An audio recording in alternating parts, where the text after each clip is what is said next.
inspired an earthquake runs. She lived in her own hell inside her mind. Dementia was like a cancer, it consumed all her life.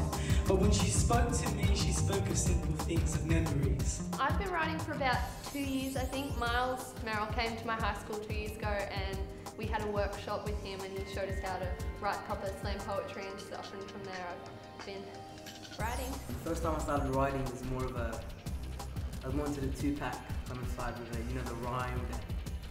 And then I started to get into the more emotional side since my grandmother kind of passed away. Because if we did remember, we would know that going to war for peace is like trying to capture freedom. There is no war on terror.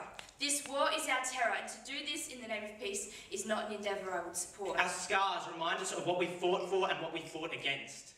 Those we are to meet and those who have already departed.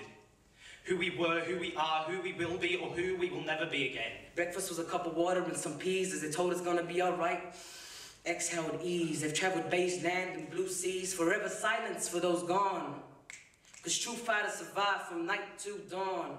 My life's apart on the cliff hanging by a thread. Like I wouldn't give up. If I died, I was born dead. We see the weaknesses in our fellow teens and we tease them, even though we indeed see these weaknesses beneath our own gear. Well, what's just happened is the slam concluded and I don't know how, but I won.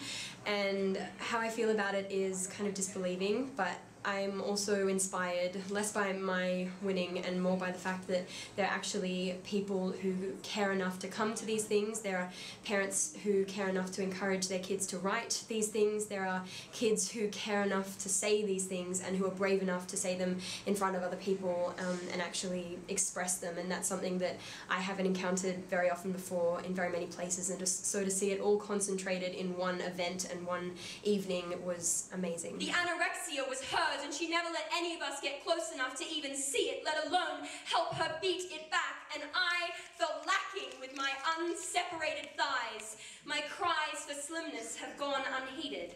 That night my throat and heart tensed as I approached my dad hiding alone in the car. I saw the crying and sobbing wasn't a sight of delight, but it was a sight of fright in my dad I have never seen before. Anything you do, with anything you write it from deep within and let people know exactly how you feel. Don't try to shy away from writing. You have a sentence that you want to write in your poem, don't shy away from that, you know what I mean? Put it down. Don't think about what other people are going to say. That is why the earth could not see. With money, greed, it's nothing when you're dead. And the laughter echoes in the form of another living thing that's so much like you, but oh so different. And the line between best friend and total stranger blurs. Just know that it's you and all your sacrifices you made that make up the man I am today. Yeah.